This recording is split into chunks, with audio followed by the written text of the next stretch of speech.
Welcome to easy cooking Tamil. Hi friends, இன்னைக்கு நம்மளோட வீடியோவில் கேப்சிகம் மசாலா ஃப்ரை எப்படி பண்ணுறது அப்படின்னு பார்க்கலாம்.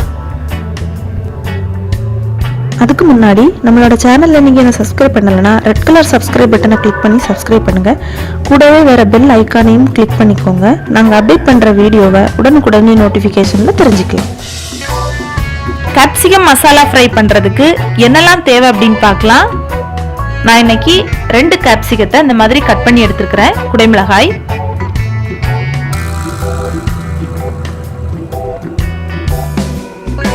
ஒரு பெரிய வெங்காயத்தை இந்த மாதிரி கட் பண்ணி எடுத்துக்கலாம். ரொம்ப குட்டி குட்டியா வெட்ட வேண்டாம், நார்மல் சைஸ்ல கட் பண்ணிக்கோங்க. 1 டீஸ்பூன் இஞ்சி பூண்டு பேஸ்ட், 4 பச்சை மிளகாவை இந்த மாதிரி பாதி பாதியா கட் பண்ணிக்கலாம். 1 டீஸ்பூன் மிளகாய் தூள், 1/4 டீஸ்பூன் மஞ்சள் தூள், 1 டீஸ்பூன் மல்லித்தூள், 1/2 டீஸ்பூன் கரம் மசாலா,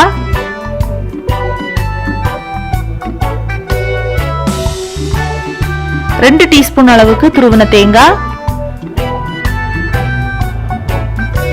கொஞ்சம் கொத்தமல்லி, கருவேப்பிலை, தேவையான அளவு உப்பு, 1/2 டீஸ்பூன் பெருஞ்சீரகம், கொஞ்சம் கடுகு, கொஞ்சம் ஆயில். ஃபர்ஸ்ட் ஒரு பேன்ல 3 டீஸ்பூன் அளவுக்கு ஆயில் சேர்த்துக்கோங்க. ஆயில் நல்லா சூடானதும் கடுகு ஆட் பண்ணிக்கலாம். கடுகு நல்லா பொரியட்டும்.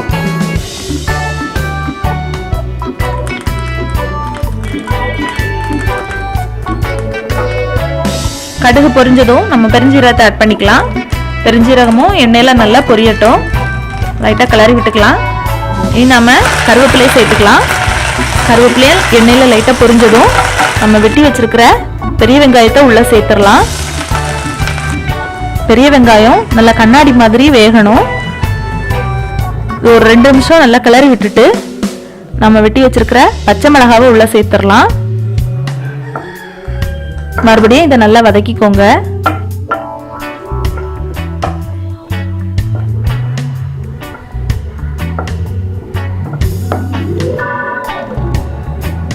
வல்லாரி ஒரு 3/4 பாகம் வெந்து வர டைம்ல நாம இஞ்சி பூண்டு பேஸ்ட் ஆட் பண்ணிக்கலாம்.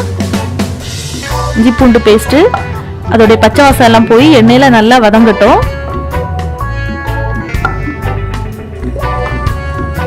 பாருங்க, இப்ப இஞ்சி பூண்டு பேஸ்ட்டும் நல்லா வதங்கிருக்கு, வெங்காயமும் நல்லா வதங்கிருக்கு. இந்த டைம்ல நாம கொஞ்சம் மஞ்சள் தூள், கொஞ்சமா உப்பு சேர்த்துட்டு இதை நல்லா கலந்து விட்டுறலாம்.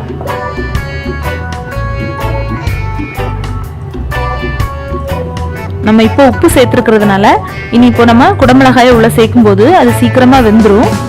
நீ குடமிளகாயை ஆட் பண்ணிக்கோங்க. குடமிளகாய் சீக்கிரம் வேகிறதுக்காக தான் நம்ம இந்த டைம்ல உப்பு சேர்த்துருக்கோம். நீங்க தண்ணி எதுவும் சேர்க்க வேண்டாம். நம்ம குடமிளகாயிலேயே தண்ணி இருக்கும், அதனால நீங்க எக்ஸ்ட்ரா தண்ணி எதுவும் சேர்க்க வேண்டாம். அந்த ஆயிலேயே இது நல்லா வேகட்டும். அது வரை நல்லா கிளறி விட்டுட்டே இருங்க. மூடி வச்சு வேக வைக்க வேண்டாம். இந்த மாதிரி கிளறி விட்டுட்டே இருங்க, அப்பதான் நல்லா இருக்கும் டேஸ்ட். பாருங்க, அதோடைய கலர் கொஞ்சம் கொஞ்சமா மாறிட்டே வருது. இப்ப நல்லா வெந்திருக்கு கேப்சிகம். இந்த டைம்ல நாம கரம் மசாலா, வத்தல் தூள், மல்லித்தூள், அப்புறமா கொஞ்சமா உப்பு சேர்த்துட்டு இதை நல்லா மிக்ஸ் ஆகிற மாதிரி நல்லா கிளறி விட்டுக்கலாம். ஏன்னா இதுல நம்ம தண்ணி எதுவும் சேர்க்காததுனால இதை ஃபுல் டைம் நம்ம இந்த மாதிரி கிளறிட்டே இருந்தாதான் மசாலா எல்லா இடத்துலயும் நல்லா மிக்ஸ் ஆகும்.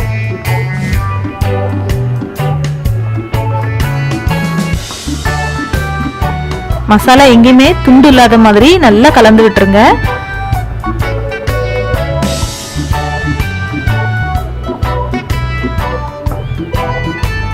பாருங்க, அது நல்லா ஃப்ரை ஆகி வருது. அதோடைய கலர் மாறி இருக்கிறது தெரியுது.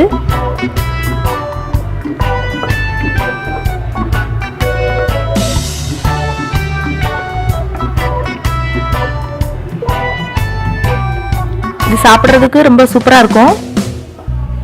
நம்ம மசாலா எல்லாம் சேர்த்து ஃப்ரை பண்ணியிருக்கிறதுனால டேஸ்ட்டும் டிஃப்ரெண்ட்டாக இருக்கும். இந்த டைமில் நாம் துருவின தேங்காவை உள்ளே சேர்த்துட்டு இதையும் நல்லா கலந்து விட்டுடலாம். அந்த தேங்காயிலலாம் மசாலா நல்லா இறங்கும், அந்த மாதிரி நல்லா கலந்து விட்டுடலாம். பாருங்கள், நம்ம தேங்காய் அதில் சேர்த்ததே நமக்கு தெரியல, அந்த மாதிரி அதோடைய கலர் நல்லா சேஞ்ச் ஆகிருக்கு. இந்த தேங்காயில் மசாலா எல்லாம் இறங்கி அந்த நம்ம குடமிளகாயோடு சேர்த்து சாப்பிடும்போது டேஸ்ட் ரொம்ப சூப்பராக இருக்கும். நீ கொஞ்சமாக கொத்தமல்லி சேர்த்துட்டு மறுபடியும் இதை நல்லா கலந்து விட்டுடலாம்.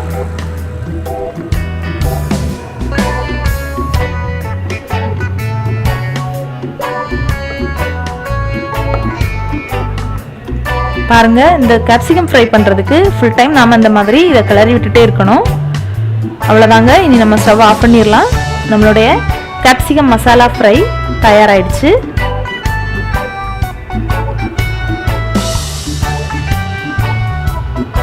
இது சாப்பிட்றதுக்கு ரொம்பவே சூப்பராக இருக்கும். நம்ம வீடியோவில் ஏற்கனவே கேப்சிகம் முட்டை வறுவல் எப்படி பண்ணுறது அப்படின்னு வீடியோ போட்டிருக்கோம். இந்த வீடியோ முடியும் போது உங்களுக்கு அது டிஸ்பிளேல வரும், நீங்கள் தேவைப்பட்டால் அதையும் பார்த்துக்கலாம். குடமிளகாயிலே நம்ம இந்த மாதிரி டிஃப்ரெண்ட்டாக நம்ம செஞ்சு சாப்பிடலாம். குடைமிளகாய் உடம்புக்கு ரொம்ப நல்லது அப்படின்னு சொல்கிறாங்க. அதனால் நீங்களும் இந்த மாதிரி டிஃப்ரெண்ட்டாக வீட்டில் செஞ்சு சாப்பிடுங்க. நிச்சயமாக இந்த டிஷ் எல்லாருக்குமே பிடிக்கும். நம்ம மசாலா எல்லாம் சேர்த்து பண்ணியிருக்கிறதுனால இதோடைய டேஸ்ட்டு டிஃப்ரெண்ட்டாக இருக்கும். சாப்பிட்றதுக்கு ரொம்பவே சூப்பராக இருக்கும். இது சாதத்துக்கு மட்டும் இல்லைங்க, நம்ம சப்பாத்திக்கு கூட இதை சைட் டிஷ்ஷாக வச்சு சாப்பிடலாம். அதுலேயும் சாதத்தில் பார்த்திங்கன்னா நம்ம ரசத்தோடு சேர்த்து இதை சாப்பிடும்போது டேஸ்ட் ரொம்பவே சூப்பராக இருக்கும்.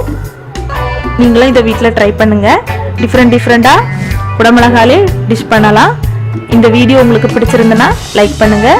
மறக்காமல் இந்த வீடியோவை உங்கள் ஃப்ரெண்ட்ஸுக்கு ஷேர் பண்ணுங்கள். எங்களுடைய சேனலை சப்ஸ்கிரைப் பண்ண மறந்துடாதீங்க. மேலும் இந்த வீடியோ பற்றின உங்களோட கமெண்ட்ஸை கமெண்ட் பாக்ஸில் டைப் பண்ணுங்கள். நன்றி.